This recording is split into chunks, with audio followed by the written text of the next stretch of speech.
خدا کی حضوری میں ہی ہمیں اطمینان ملتا ہے، ہمیں تسلی ملتی ہے، اور زندگی گزارنے کی درست سمت بھی خدا ہی کے حضور میں ہمیں نظر آتی ہے۔ آئیے آج ایک بار پھر سے ہم خداوند کے کلام پر غور کریں گے، اور ہم آج نکالیں گے عبرانیوں کے نام خط اور اس کا 11واں باب۔ اس پورے باب کو ہم نے شروع سے غور کیا ہے، اور اس میں موجود ان ایمان کے سرماؤں کی زندگی کے اندر سے ایمان کے ان اقدام پر ہم نے غور کیا ہے جن پر کھڑے ہو کر انہوں نے خدا کی قدرت کا اپنی زندگی میں اور اپنے قوم کی زندگی کے اندر تجربہ کیا تھا۔ آج جس شخصیت پر میں بات کرنا چاہوں گا، پرانے عہد نامے کے اندر سب سے زیادہ ذکر اس بندے کا ہے۔ زبوروں کے اندر، شموئیل کی کتاب کے اندر، تواریخ کی کتاب کے اندر، سلاطین کی کتاب کے اندر اس کا ذکر ہمیں ملتا ہے، اور اس شخص کا نام داؤد ہے۔ میں اس کی ساری زندگی پر تو بات نہیں کر سکتا، لیکن چند ایک باتیں جو اس کی زندگی کے تعلق سے ہیں، جن کے اندر ہم اس کے ایمان کو بڑے واضح طور پر دیکھ سکتے ہیں، ان پر ہم غور کریں گے۔ نکالیں گے عبرانیوں کا خط، اس کا 11واں باب اور اس کی آیت نمبر 32 اور 33۔ اب اور کیا کہوں، اتنی فرصت کہاں کہ جداؤن اور برق اور شمسون اور افتاح اور داؤد اور شموئیل اور نبیوں کا احوال بیان کروں۔ انہوں نے ایمان ہی کے سبب سے سلطنتوں کو مغلوب کیا، راست بازی کے کام کیے، وعدہ کی ہوئی چیزوں کو حاصل کیا۔ آمین۔ انہوں نے ایمان ہی کے سبب سے سلطنتوں کو مغلوب کیا، مطلب ایک اکیلے شخص نے جن کا ہم نے ذکر کیا، ان میں سے آج ہم داؤد کی زندگی پر غور کر رہے ہیں کہ داؤد نے کس طرح سے اکیلے آدمی نے ایک پوری حکومت کو، ایک پورے حکومت کے انفراسٹرکچر کو، اس کی فوج کو، اس کے بادشاہ کو، اس پوری قوم کو اپنے ایمان سے مغلوب کر لیا۔ ایک طرف یہ بندہ ہے جو خدا پر ایمان رکھنے والا ہے، اور دوسری طرف وہ ساری قوم ہے۔ یہ اکیلا شخص ان پر کیسے بھاری ہو گیا، ہم آج اس بات پر غور کریں گے۔ ایک حوالہ اور ہم پڑھیں گے، شموئیل کی پہلی کتاب اور اس کا 17 باب اور اس کی آیت نمبر 33 سے لے کر 37 تک ہم دیکھیں گے۔ یہ وہ واقعہ ہے جب جاتی جولیت للکار رہا ہے قوم بنی اسرائیل کو، اور ساؤل اس وقت کا بادشاہ ہے، اور جاتی جولیت نے آ کر کہا کہ اگر تم میں سے کوئی مرد ہے تو وہ میرے سامنے آئے، میرے ساتھ مقابلہ کرے۔ اور یہ بہت اونچا شخص تھا، یہ تقریباً 10 فٹ کا آدمی تھا، اور اس نے کہا کہ اگر کوئی مجھے ہرا دے گا تو میری ہار کا مطلب یہ ہوگا کہ ہماری ساری قوم جو ہے وہ تمہاری خادم بن جائے گی۔ جو شخص میرے ساتھ لڑے گا، اگر میں نے اس کو ہرا دیا تو ساری بنی اسرائیل قوم ہماری خادم بن جائے گی۔ مطلب یہ ہے کہ لڑائی تو 2 قوموں کی ہے، لیکن یہ ہوگی 2 لوگوں کے درمیان میں۔ اور جو میں نے بات آغاز میں کی کہ اگر جاتی جولیت ہار جائے گا تو یہ ساری قوم مغلوب ہو جائے گی، یہ ساری قوم مغلوب ہو جائے گی۔ تو ہم دیکھتے ہیں کہ جب یہ للکار رہا ہے تو داؤد جو ہے ساؤل بادشاہ کے پاس آیا ہے۔ اس کی گفتگو پر ہم غور کریں گے، ایمان سے بھری ہوئی یہ گفتگو ہے۔ ساؤل نے داؤد سے کہا کہ تو اس قابل نہیں کہ اس فلسطی سے لڑنے کو اس کے سامنے جائے، کیونکہ تو محض لڑکا ہے اور وہ اپنے بچپن ہی سے جنگی مرد ہے۔ تب داؤد نے ساؤل کو جواب دیا کہ تیرا خادم اپنے باپ کی بھیڑ بکریوں کو چراتا تھا، اور جب کبھی کوئی شیر یا ریچھ آ کر جھنڈ میں سے کوئی برہ اٹھا لے جاتا تو میں اس کے پیچھے پیچھے جا کر اسے مارتا اور اسے اس کے منہ سے چھڑا لاتا تھا، اور جب وہ مجھ پر جھپٹتا تو میں اس کی داڑھی پکڑ کر اسے مارتا اور ہلاک کر دیتا تھا۔ تیرے خادم نے شیر اور ریچھ دونوں کو جان سے مارا ہے، یہ نامختون فلسطی ان میں سے ایک کی مانند ہوگا، اس لیے کہ اس نے زندہ خدا کی فوجوں کی فضیحت کی ہے۔ پھر داؤد نے کہا کہ خداوند نے مجھے شیر اور ریچھ کے پنجے سے بچایا ہے، وہی مجھ کو اس فلسطی کے ہاتھ سے بچائے گا۔ ہم دیکھتے ہیں کہ داؤد کا ایمان کس قدر بڑا ہے۔ داؤد نے ساؤل کے سامنے آ کر اپنے ایمان کا اظہار کیا ہے۔ ساؤل نے کہا ہے کہ بھائی تو اس کا مقابلہ نہیں کر سکتا، وہ بچپن ہی سے جنگی مرد ہے۔ مطلب کیا ہے کہ وہ جنگ کو سمجھتا ہے، وہ فزیکلی بہت سٹرونگ ہے، اس نے جنگ کی تعلیم پائی ہے، وہ جنگ کو انڈرسٹینڈ کرتا ہے۔ لیکن تو محض بچہ ہے، 17-18 سال کا بچہ ہے، وہ جنگی مرد ہے، ایک اس کی ہائٹ اتنی زیادہ ہے، تو اس سے لڑ نہیں سکتا۔ تو داؤد نے کہا ہے کہ میں نے شیر کو بھی مارا ہے، میں نے ریچھ کو بھی مارا ہے۔ یہ غیر متوقع اور غیر فطرتی بات ہے کہ کوئی ایک انسان شیر اور ریچھ سے لڑے، یہ ممکن نہیں ہے۔ اس نے کہا کہ جب وہ میرے جھنڈ میں سے کسی بھیڑ کے بچے کو لے جاتا تھا تو میں اس کے پیچھے جاتا تھا اور میں اس کی داڑھی نوچتا تھا اور اس کو ہلاک کر دیتا تھا، یعنی اس کو جان سے مار دیتا تھا۔ اور ہم سمجھ سکتے ہیں کہ شیر کی طاقت کیا ہے اور ریچھ کی طاقت کیا ہے، یہ دونوں خطرناک جانور ہیں، لیکن داؤد یہ بتا رہا ہے کہ مجھے خدا نے ان پر بھی فتح دی تھی، مجھے خدا اس پر بھی فتح دے گا۔ یہ داؤد نے اپنے ایمان کا اظہار کیا ہے ان حالات کے اندر جب ہر طرف نیگیٹیوٹی ہے، جب ہر طرف ماحول جو ہے نیگیٹو ہے، مایوسی سے بھرے ہوئے ہیں، اور بادشاہ کا بھی ایمان نہیں۔ حالانکہ ساؤل بادشاہ کے بارے میں لکھا ہے کہ ساؤل بادشاہ خود بہت لمبا تھا۔ جب سیموئیل نے اس کو بادشاہ ہونے کے لیے مسا کیا تو لکھا کہ ساری قوم اسرائیل جو تھی ساؤل بادشاہ کے کندھوں تک آتی تھی، یہ اتنا لمبا آدمی تھا، لیکن ساؤل بھی اس کا مقابلہ نہیں کر پا رہا۔ لیکن داؤد کے بارے میں خدا پہلے ہی سے ایک بیان دے چکا ہے، ایک سٹیٹمنٹ دے چکا ہے کہ مجھے ایک شخص میرے دل کے موافق مل گیا ہے۔ داؤد جو ہے خدا کے دل کے موافق تھا، کیونکہ یہ شخص خداوند پر ایمان رکھتا تھا۔ بائبل میں لکھا ہے عبرانیوں کے خط کے اندر کہ بغیر ایمان کے اس کو پسند آنا ناممکن ہے۔ خدا کو ایک ایسا شخص مل گیا تھا جو خدا پر توکل کرتا ہے، خدا کو ایک ایسا آدمی مل گیا تھا جس کا بھروسہ خدا پر ہے، جو اپنی سب راہوں میں سب کاموں کے اندر خدا پر نظریں لگاتا ہے، جو اپنی طاقت سے زیادہ، اپنی صلاحیت سے زیادہ خدا کی قوت پر، خدا کے زور پر یقین رکھتا ہے۔ اور اس کا اظہار داؤد نے اس واقعے کے اندر کر دیا ہے کہ میں نے شیر کو بھی مارا ہے، میں نے ریچھ کو بھی مارا ہے، یہ نامختون فلسطی ان میں سے ایک کی مانند ہوگا۔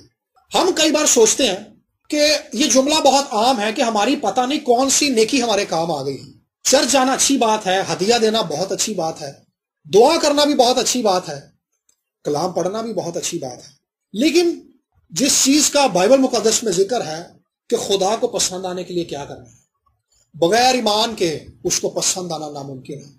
اگر میں خدا کے ساتھ چلتا ہوں، کہتا ہوں کہ میرا خدا پر توکل ہے، تو اس کا اظہار میری زندگی سے ہونا چاہیے، اپنی زندگی کے سارے معاملات کے اندر، اپنے مستقبل کے لیے، اپنی لائف کے لیے، اپنے خاندان کے لیے، اپنے والدین کے لیے، ایون کہ ہر وہ قدم جو میں اپنے لیے اٹھا سکتا ہوں، اپنی کوشش سے، اپنی صلاحیت سے، اپنی چلاکی سے اٹھا سکتا ہوں، مجھے اس پر خدا پر توکل کرنے کی ضرورت ہے کہ خدا میرے ساتھ ہے۔ اگر خدا کی مرضی ہوگی تو خدا بہترین وقت پر، بہترین موقع پر اپنی مرضی کو میرے لیے ظاہر کر دے گا۔ یہ ایمان ہے۔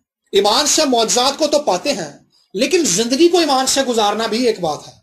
بغیر ایمان کے اس کو پسند آنا ناممکن ہے۔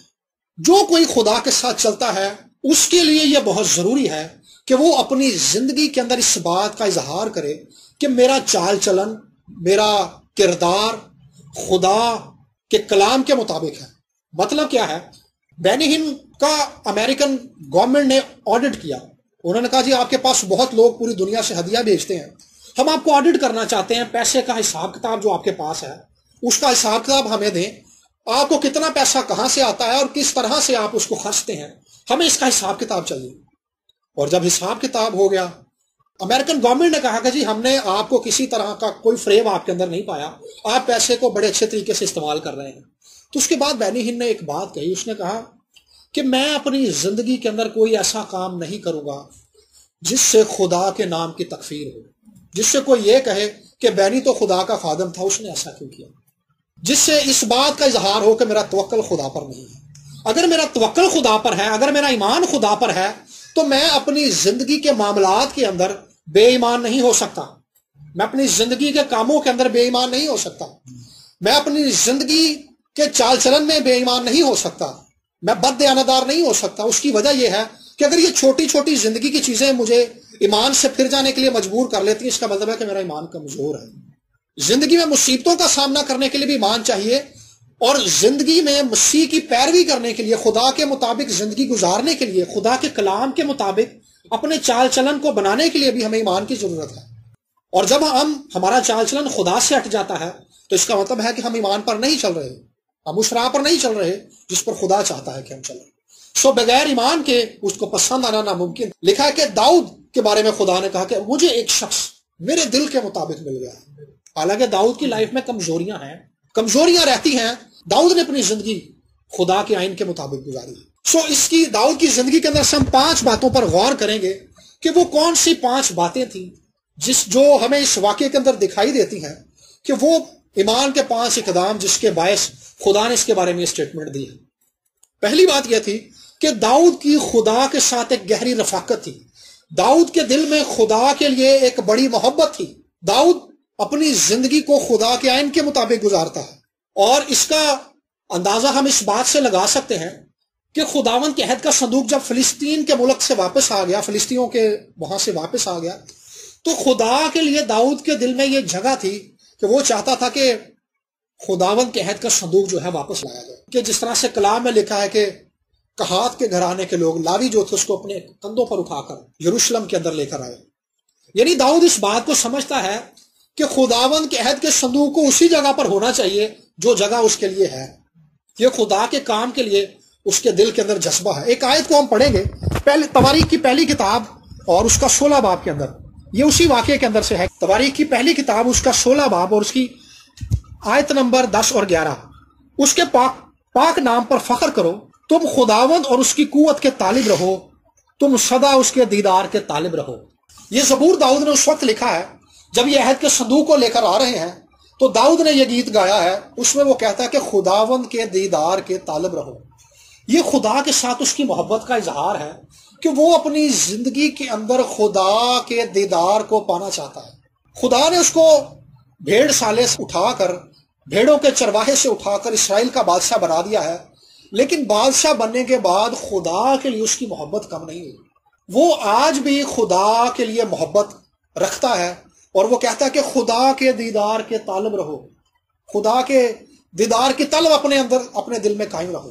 ایک ایماندار کے دل کے اندر یہ طلب ہمیشہ رہنی چاہیے۔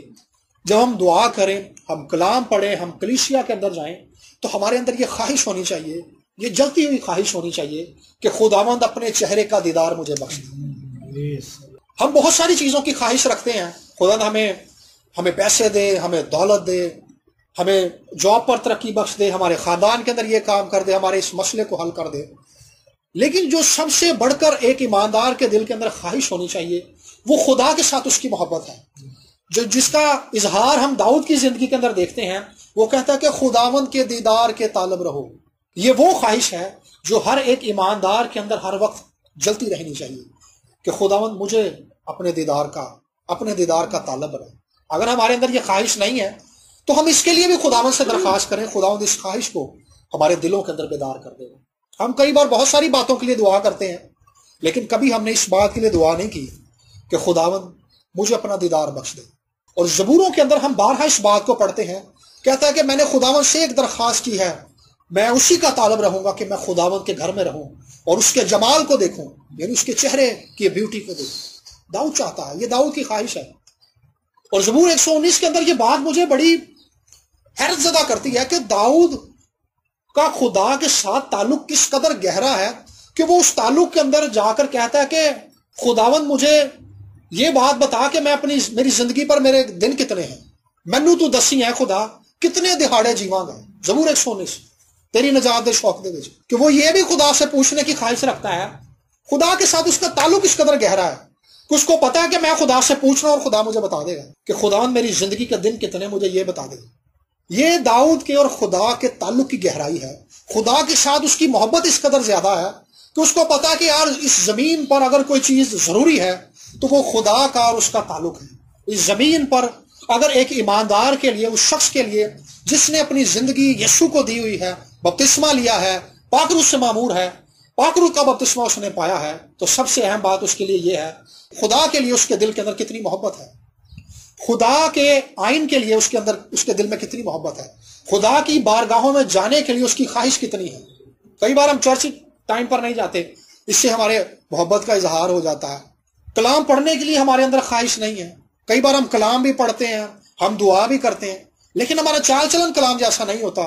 یہ ہماری محبت کا اظہار ہے کہ ہم کلام سے کتنی محبت کرتے ہیں، ہماری زندگی کے اندر اس کلام کی کتنی اہمیت ہے، یہ اس بات کا اظہار ہے۔ ہم نے جب بے دینی اس دنیا میں بڑھ رہی ہے، یہ کم نہیں ہوگی، یہ روز بروز بڑھتی چلی جائے گی، لیکن اس بڑھتی ہوئی بے دینی کے اندر ہمارے اندر خدا کے کلام، خدا کے کام اور خدا کے لیے ہمارے دل کے اندر محبت روز بروز بڑھنی چاہیے۔ یہ وہ خواہش ہے جو ہر ایک ایماندار کے اندر ہر روز جلتی رہنی چاہیے۔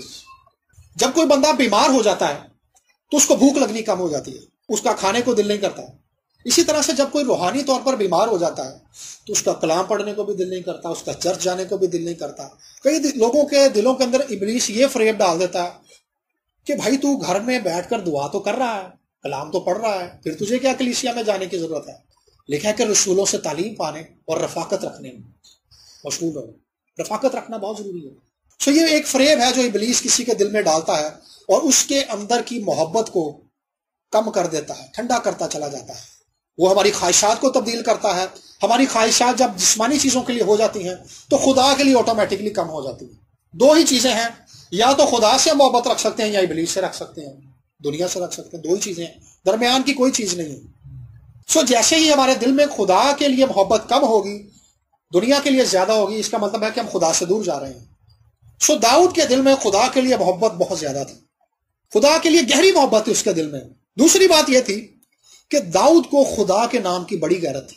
ہم نے پڑھا ہے, اس نے کہا کہ یہ نامختون فلسطی ہوتا کون ہے, زندہ خدا کی فوجوں کی فضیلت کرنے والا. اس کے دل میں خدا کے لیے غیرت تھی, خدا کے نام کے لیے غیرت تھی, خدا کی عزت کے لیے غیرت تھی, خدا کے مرتبے کے لیے غیرت تھی کہ خدا جو الہوں پر شاہ عظیم ہے اس کا تو مرتبہ اس قدر زیادہ ہے. یہ ناچیز اور نامختون شخص کون ہوتا ہے کہ ہمارے خدا کے نام کی تکفیر کرے. خدا کے نام کے لیے اس کے دل کے اندر غیرت تھی. ایک ایماندار کے لیے خدا کے کلام اور خدا کے نام کے لیے غیرت ہونی چاہیے. جیسے بینین کے لیے میں نے ابھی بات کی کہ اس نے کہا کہ میں ایسا کوئی کام نہیں کروں گا جس سے خداوند کے نام کی تکفیر ہو. یہ خدا کے کام, خدا کے کلام اور خداوند کے نام کے لیے اس کے دل کے اندر غیرت ہے. کلام میں لکھا کہ تمہارے کاموں کی وجہ سے زندہ خدا کے نام کی ہر روز تکفیر کی جاتی ہے. اور کلام میں لکھا کہ میں خداوند تمہارا کا خدا غیور خدا ہوں. جب کوئی شخص اس زمین پر خداوند کی غیرت کے لیے کھڑا ہو جاتا ہے, اس کے دل کے اندر خدا کے کام, خدا کے کلام کے لیے غیرت آ جاتی ہے, تو خدا تو خود کہہ رہا ہے کہ میں غیور خدا ہوں. 10 احکام کے اندر خداوند تمہارا خدا غیور خدا ہوں. تو خدا تو خود غیرت والا خدا ہے, تو خدا آٹومیٹکلی خود اس شخص کے ساتھ کھڑا ہو جاتا ہے, کیونکہ وہ شخص خدا کی غیرت کے لیے کھڑا ہوا ہے. جب کوئی شخص اس زمین پر, کوئی ایماندار خدا کی غیرت کے لیے, خدا کے کلام کے لیے کھڑا ہو جاتا ہے, تو خدا خود بخود ہی اس کے ساتھ کھڑا ہو جاتا ہے.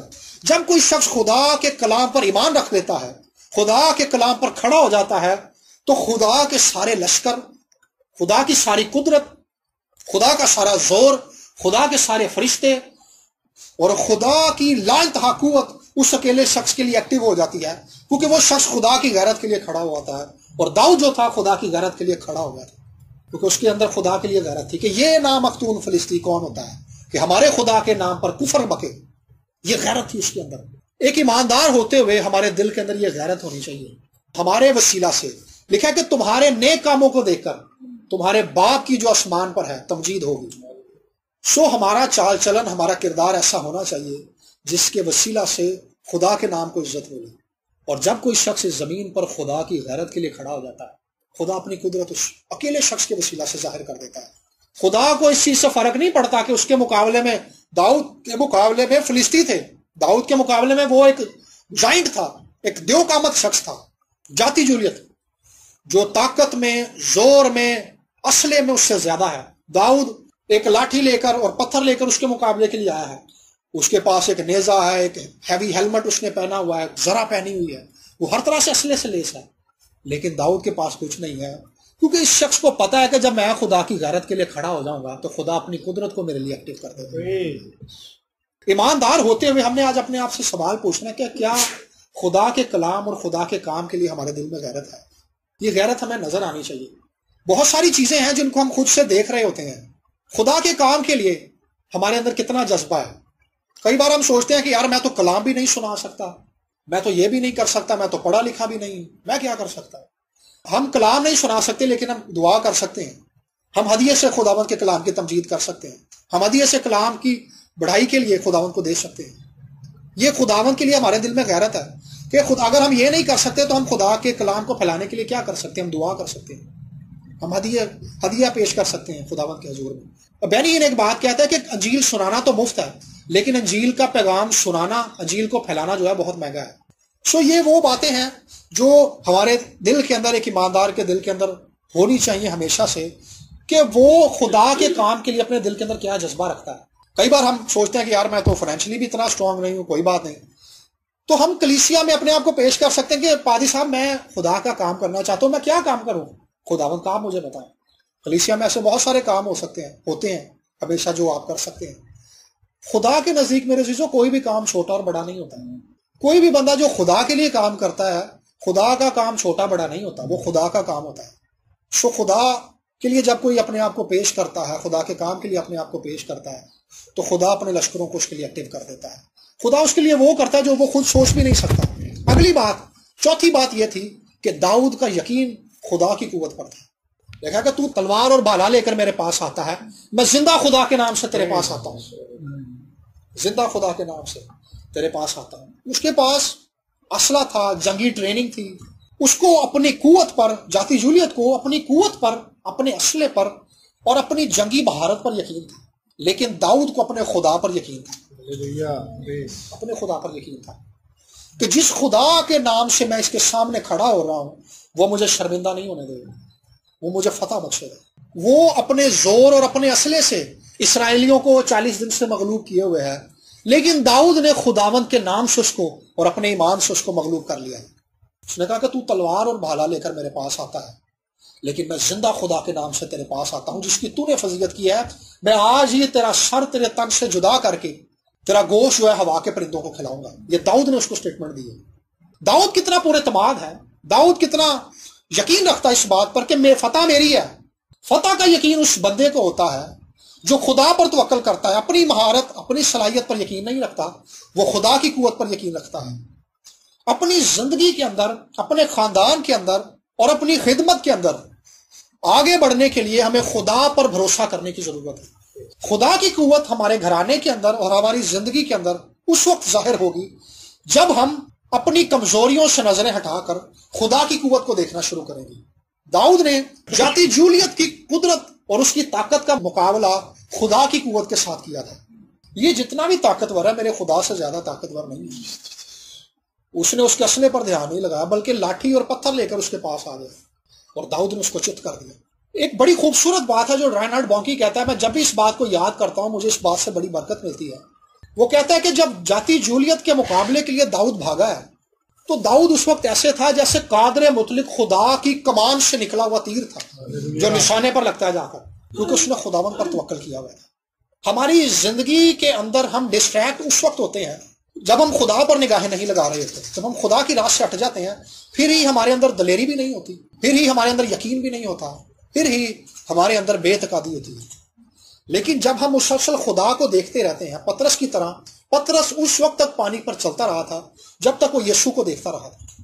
جیسے ہی اس نے یسوع سے نگاہیں ہٹا کر طوفان کو دیکھا، آندھی کو دیکھا، اونچی اونچی لہروں کو دیکھا، تو اسی پانی پر جس پر وہ چل رہا تھا اس میں ڈوب گیا تھا، کیونکہ اس نے اپنا دھیان ہٹا لیا تھا، ان فوکس ہو گیا تھا. جب کوئی ایماندار ان فوکس ہو جاتا ہے تب ہی وہ ابلیس کے نرغے کے اندر آ جاتا ہے. لیکن داؤد یہاں پر فوکسڈ ہے. داؤد فوکسڈ ہے، وہ فوکس کر کے آیا کہ میں نے اس کا سر اس کے تن سے جدا کر دینا، کیونکہ وہ زندہ خدا کی قوت پر یقین رکھتا تھا. ہم اپنی زندگی کے مشکل حالات اور پریشانی کے حالات اور دکھوں پر اور مسائل پر اس وقت غالب آئیں گے جب ہم خدا کی قوت پر، خدا کی قدرت پر اسی طرح سے یقین کرنا شروع کر دیں گے کہ خدا میرے ساتھ ہے، مجھے کمی نہ ہوگی، مجھے کمی نہ ہوگی. سو داؤد کی مضبوطی کا راز ہے یہ کہ وہ خدا کی قوت پر یقین رکھتا ہے. چوتھی بات یہ ہے کہ داؤد خدا کے منصوبے کو واضح طور پر جانتا تھا. داؤد نے وہاں پہ کہا ہے کہ جنگ تو خداوند کی ہے، جنگ تو خداوند کی ہے. داؤد جانتا ہے کہ یہ جنگ میری نہیں ہے، یہ جنگ خداوند کی ہے. جب ہم اپنی زندگی کے اندر اس بات کو سمجھ جاتے ہیں کہ خدا کا پلان کیا ہے پھر ہم ایزی ہو جاتے ہیں. داؤد اتنا پر یقین اس لیے ہے، داؤد کے اندر ایمان اس لیے ہے کیونکہ داؤد خدا کے پلان کو انڈرسٹینڈ کرتا ہے. میں نے لاسٹ ٹائم بھی جو کلام افتاح کی لائف پہ سنایا تھا میں نے اسی بات پر بات کی تھی کہ افتاح جو تھا خدا کے پلان کو انڈرسٹینڈ کرنے والا تھا. داؤد جو ہے خدا کے پلان کو سمجھنے والا ہے کہ یہ جنگ تو خداوند کی ہے، جنگ تو میری ہے ہی نہیں ہے، کہ ان فلسطینیوں پر تو خدا نے میں پہلے سے ہی قبضہ دے دیا ہوا. خدا نے یشوع سے کہا تھا کہ جاؤ اس ملک پر قبضہ کر لو. داؤد سمجھتا ہے اس بات کو، داؤد انڈرسٹینڈ کرتا ہے. جب ہم اپنی لائف کے بارے میں، اپنی زندگی کے بارے میں، اپنی خدمت کے بارے میں، اپنے خاندان کے بارے میں خدا کے منصوبے کو جان جاتے ہیں، خدا کے منصوبے کو سمجھتے ہیں، پھر ہم پر یقین ہو جاتے ہیں، پھر ہمارے اندر اعتماد آ جاتا ہے، پھر ہم بڑی بولڈنس کے ساتھ خدا کے پلان کو لے کر آگے چلتے ہیں کہ یہ خدا کا پلان ہے، میں اس پر کھڑا ہوں اور میں اس پر قائم رہوں گا. کئی بار کیا ہوتا ہے ہم خدا کے پلان کو سمجھتے ہیں، خدا کے پلان کو جانتے ہیں، لیکن ہم اس کو غلط طریقے سے امپلیمنٹ کروا رہے ہوتے ہیں. یہ غلطی داؤد نے بھی کی تھی. انہوں نے بیل گاڑیوں پر رکھا عہد کے صندوق اور وہ لے کر چل پڑے, اور وہاں پہ لکھا ہے کہ بیل گاڑیوں کو ٹھیڈا لگا اور ایک بندہ مر گیا. اوزا, سب پر خوف چھا گیا. وجہ کیا تھی؟ داؤد کا جذبہ ٹھیک تھا, داؤد کا پلان ٹھیک تھا, کیونکہ یہ خدا کا پلان تھا, لیکن اس کا طریقہ کار غلط تھا. کئی بار ہم خدا کے پلان کو سمجھتے ہیں, ہمارے پاس خدا کے پلان کی انڈرسٹینڈنگ ہوتی ہے, لیکن جس طریقے سے ہم اس کو امپلیمنٹ کروا رہے ہوتے ہیں وہ طریقہ کار غلط ہوتا ہے. اس میں بھی خدا ساتھ نہیں چلتا. تو خدا چاہتا ہے کہ ہم خدا کے کام کو خدا کے طریقے سے کریں. پہلے تو ہمارے پاس خدا کے پلان کی انڈرسٹینڈنگ ہونی چاہیے کہ خدا کا پلان کیا ہے. جب ہمیں سمجھ میں, پھر ہم خود کتنے بھی قابل کیوں نہ ہو, ہماری عقل اور ہماری سمجھ خواہ کتنی ہی کیوں نہ ہو, ہم نے خدا کے طریقے کو فالو کرنا ہے کہ خدا اس طریقے کو کس طرح سے لے کر چل رہا ہے. ہمارے پاس اگر کوئی پلان نہیں ہے تو ہم نے دعا کرنی ہے کہ خداوند, پہلی بات تو یہ کہ میرے پہ اپنا پلان ظاہر کر. دوسری بات یہ کہ اس پلان کو کس طریقے سے تمہیں لے کر چلنا ہے, یہ بات بھی مجھ پر ظاہر کر دی. یسوع نے کہا تھا کہ میری نہیں بلکہ تیری مرضی پوری ہو. یہ ایک دعا کی معراج ہے, یہ دعا کی ایک ایسی بلند سطح ہے جس میں جا کر کوئی ایماندار اپنی زندگی کو خدا کے تابع کر کے کہتا ہے کہ خداوند میری زندگی میں میری نہیں بلکہ تیری مرضی پوری ہو. یسوع نے کہا تھا کہ اگر تم مجھ میں قائم رہو اور میری باتیں تم میں قائم رہے تو جو چاہو مانگو تمہارے لیے ہو جائے گا. شرط یہ ہے کہ تم مجھ میں قائم رہو اور میری باتیں تم میں قائم رہیں. یعنی اپنی زندگی کو خدا کے تابع کرنا ہے, اپنی زندگی کے لیے خدا کے پلان کو سمجھنا ہے. آج میں آپ کو اس بات کے لیے ابھاروں گا کہ ہم نے اپنی زندگی کے لیے خدا کے پلان کو انڈرسٹینڈ کرنا ہے. اگر ہمارے پاس انڈرسٹینڈنگ نہیں ہے تو اس کلام سے جڑ جائیں, زندہ کلام سے. بارہا پڑھیں, اس کو بارہا پڑھیں. آپ کی زندگی جب اس کلام کے ساتھ چپک جاتی ہے تو خدا آٹومیٹکلی آپ کی زندگی کو لیڈ کرنا شروع کر دیتا ہے. ہمیں پتہ نہیں ہوتا کہ ہم کس جانب جا رہے ہیں, لیکن کلام ہمیں لیڈ کرنا شروع کر دیتا ہے. کلام آپ کے دل کی باتوں کا جواب دینا شروع کر دے, کلام آپ پر ہولڈ کر لے. خدا کی حضوری کا ایک ایسا تجربہ ہے. بخت سنگھ کہتا ہے کہ میں کلام کو پڑھ رہا تھا اور 3 دن گزر کے مجھے پتہ ہی نہیں ہے, نہ کوئی بندہ میرے پاس آیا, کب دن ہوا کب رات ہوئی, دن رات کا مجھے پتہ ہی نہیں ہے. کہہ رہا میں اٹھ کے باہر گیا, میں نے کہا یار وہ میں نے تجھے ابھی کام کہا تھا. کہہ رہا سر جی وہ تسی پرسوں کیا سر. کہہ رہا پرسوں. کہہ رہا ہاں جی سر میں ابھی حیران تھا. وہ بندہ کہہ رہا سر میں حیران تھا کہ آپ 3 دن ہو گئے اپنے کمرے سے ہی نکلے. کہہ رہا یار میں آتے کلام پڑھنے سے منتے دن رات کا پتہ ہی نہیں لگا. اس طرح سے جب کوئی شخص خدا کے کلام کے ساتھ جڑ جاتا ہے, خدا اس کی زندگی کو لیڈ کرنا شروع کرتا ہے. یہ جو دور ہے ہمیں اسی طور سے خدا کے کلام کے ساتھ جڑنے کی ضرورت ہے, گہرے ہونے کی ضرورت ہے. خدا کے ساتھ جب ہم چلتے ہیں, خدا کی حضوری میں ٹھہر جاتے ہیں, تو کیا ہوتا ہے؟ ایوریج مسیحی بن کے زندگی گزارنا کوئی بات نہیں ہے. ہماری زندگیوں کو ایسا ہونا چاہیے کہ ہماری زندگیوں کو دیکھ کر واقعی کوئی کہے کہ واقعی یار یہ خدا کے لوگ ہیں. اگر ہم داؤد کی زندگی کا تذکرہ آج کر رہے ہیں, اس کی وجہ یہ ہے کہ داؤد نے ایوریج لائف نہیں گزاری. داؤد نے واقعی ایک ایسی لائف گزاری ہے جس کے اندر بہت سارے آنے والے زمانوں کے لیے سبق موجود ہیں, ایمانداروں کے لیے سبق موجود ہیں, ایمانداروں کے لیے سیکھنے کی باتیں ہیں. سو ہماری زندگیوں کو دیکھ کر آنے والے لوگ کیا کہیں گے, یہ بات ہر ایک ایماندار کے دل کے اندر ہونی چاہیے. سو آخری بات یہ ہے, اس کو بھی ہم پڑھنا چاہیں گے. یہ سیمول کی کتاب کے اندر ہے, سیمول کی پہلی کتاب کے اندر 16 باب کے اندر. ہمیں اس بات کا پتہ ہے لیکن اس کو پڑھنا چاہیے. 16 باب کی 13 آیت. تب سیمول نے تیل کا سینگ لیا اور اسے اس کے بھائیوں کے درمیان مسح کیا, اور خداوند کی روح اس دن سے آگے کو داؤد پر زور سے نازل ہوتی رہی. میں پہلے اس بات کو فرق طرح سے انڈرسٹینڈ کرتا تھا, لیکن میں نے کل جب اس بات کو پڑھا تو میری انڈرسٹینڈنگ بدل گئی. اس دن سے, جس دن سیمول نے تیل داؤد پر اڈیل دیا تھا, داؤد کو بنی اسرائیل کا بادشاہ ہونے کے لیے مسح کر دیا تھا, اس دن سے آگے کو داؤد پر خدا کا روح نازل ہوتا رہا. ایک بار ہو کے بس نہیں ہو گیا, ہوتا رہا. یہ تجربہ تھا داؤد کا. یہ ایک ایماندار کا تجربہ ہونا چاہیے. پولوس کہتا ہے کہ روح میں معمور ہوتے چلے جاؤ. یہ روز کا تجربہ ہے کہ ہم نے روح سے معموری کا تجربہ ہر روز کرنا ہے. داؤد کہتا ہے 23 زبور کے اندر میرا پیالہ لبریز ہے, میرا پیالہ لبریز ہے, اس نے میرے سر پر تیل ملا ہے. سو ایک ایماندار کا یہ تجربہ ہونا چاہیے, روح سے معموری کا تجربہ. اور سب سے بڑھ کر یہ بات تھی, جس چیز نے اس کو جاتی جولیت کو چت کرنے کے لیے ابھارا تھا, تحریک دی تھی, وہ خدا کا روح تھا جو اس دن سے داؤد پر نازل ہو رہا تھا, جس دن سے داؤد کو خدا نے بادشاہ ہونے کے لیے مسح کر دیا تھا. خدا کا روح اس پر جنبش کرتا تھا، خدا کا روح سے تحریک دیتا تھا، خدا کا روح اس کو ابھارتا تھا کہ یہ نامختون فلسطی ہوتا کون ہے؟ زندہ خدا کی فوجوں کی فضیلت کرنے والا۔ ہماری زندگی کے اندر بڑے بڑے کام اور ناممکن کام ہم اس وقت کر پاتے ہیں جب خدا کا روح ہمیں تحریک دیتا ہے۔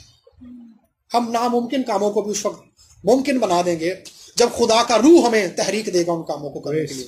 جب خدا کسی کام کو کرنے کی تحریک دیتا ہے تو خدا اس کام کو کرنے کی قوت بھی دیتا ہے، خدا اس کام کو کرنے کی قوت بھی دیتا ہے۔ عیسیوں کے خط کے اندر لکھا ہے کہ خدا ہمارے خیال سے بڑھ کر ہمارے لیے کام کرتا ہے۔ عیسیوں کا خط اس کا 3 باب اور اس کی 20ویں آیت کے اندر لکھا ہے۔ جیسے داؤد نے اس کام کو کر دکھایا جو کبھی سوچ بھی کوئی نہیں سکتا تھا۔ ایک بندہ جو 40 دن سے انہیں للکار رہا ہے، جس نے بادشاہ کو ڈرا دیا ہے، اسرائیل کی فوج کو ڈرا دیا ہے، اور 40 دن سے وہ ڈرے ہوئے بیٹھے ہیں، لیکن داؤد نے ایک ناممکن کام کر دیا ہے۔ پولس رسول کہتا ہے فلپیوں کے خط کے 4 باب کی 13ویں آیت میں، جو مجھے طاقت بخشتا ہے اس میں میں سب کچھ کر سکتا ہوں۔ یہ ایک ایماندار کا اقرار ہے کہ جو مجھے طاقت بخشتا ہے اس میں میں سب کچھ کر سکتا ہوں۔ سب مل کر کہیں گے، جو مجھے طاقت بخشتا ہے اس میں میں سب کچھ کر سکتا ہوں۔ پھر سے ایک بار، جو مجھے طاقت بخشتا ہے اس میں میں سب کچھ کر سکتا ہوں۔ جو مجھے طاقت بخشتا ہے اس میں میں سب کچھ کر سکتا ہوں، سب کچھ کر سکتا ہوں۔ ہمیں طاقت دینے والا جو ذریعہ ہے، جو سورس ہے، وہ خدا کی ذات ہے۔ ہمیں لگے کہ ہمارے اندر ایمان نہیں ہے، مجھے بھی ایسا لگتا ہے، بہت ساری باتوں کے لیے کئی بار لگتا ہے، لیکن میں خداوند سے کہتا ہوں کہ خدا مجھے طاقت بخشنے والا تو تو ہے، مجھے طاقت دے۔ میرے اندر اس معاملے کو ڈیل کرنے کے لیے ایمان نہیں ہے، مجھے ایمان دے، کیونکہ تو مجھے طاقت بخشنے والا ہے، تجھ میں سب کچھ کر سکتا ہوں، تو مجھے طاقت دے۔ آج اس بات کو اپنے ذہن میں رکھتے ہوئے کہ ہم نے اپنی زندگی کے حالات کو، اپنی زندگی کے معاملات کو ایمان سے مغلوب کرنا ہے۔ اگر ہم مسیح میں چلتے ہوئے کمزور ہیں تو ہم نے ایمان سے خدا کے حضور میں جانا ہے، خدا ہمارے زور دے دے گا۔ اگر ہم اپنی زندگی کے اندر خدا کے پلان کو فالو نہیں کر رہے تو ہم نے خدا کے آگے جانا ہے، خدا سے قوت مانگنی ہے۔ اگر ہم ایسے دو راہیں پر آ کر کھڑے ہو گئے ہیں کہ ہم صحیح ہیں بھی یا نہیں بھی، تو خدا ہی ہمیں راہ دکھائے گا۔ اس کے لیے بھی ہم نے خدا سے زور مانگنا ہے۔ ہم اگر اپنی ول کو، اپنی سرکشی کو خدا کے تابع نہیں کر پا رہے، اپنی زندگی کو خدا کے تابع نہیں کر پا رہے، تو اس کے لیے بھی ہم نے اپنے آپ کو خدا کے تابع کرنا ہے، کیونکہ جو ہمیں طاقت بخشتا ہے میں اس میں سب کچھ کر سکتا ہوں۔ آپ وہ سب کچھ کر سکتے ہیں جو کرنے کے لیے خدا نے آپ کے لیے رکھا ہے۔ خدا کے منصوبے آپ میں سے ہر ایک کے لیے بھلائی کے منصوبے ہیں۔ خدا چاہتا ہے کہ آپ خدا کے بھی تابع دار رہیں، خدا چاہتا ہے کہ آپ کلیسیا کے پاسبان کے بھی تابع رہیں، خدا چاہتا ہے کہ آپ اپنے خاندان میں اپنے والدین کے بھی تابع رہیں۔ تابع داری خدا کی طرف سے ہے، سرکشی اور غیر تابع داری ہے یہ شیطان کی طرف سے ہے، یہ ابلیس ہمارے دل کے اندر لے کر آتا ہے۔ وہ نہیں چاہتا کہ ہم تابع داری میں زندگی گزاریں، تابع فرمانی میں زندگی گزاریں، وہ سرکشی اور بغاوت کو ہمارے اندر لے کر آتا ہے۔ لیکن مسیح میں ہم خدا کی، خاندان کی، کلیسیا کی تابع داری کر سکتے ہیں۔ آئے آنکھوں کو بند کریں گے اور کچھ دیر کے لیے آج ہم دعا میں وقت گزاریں گے۔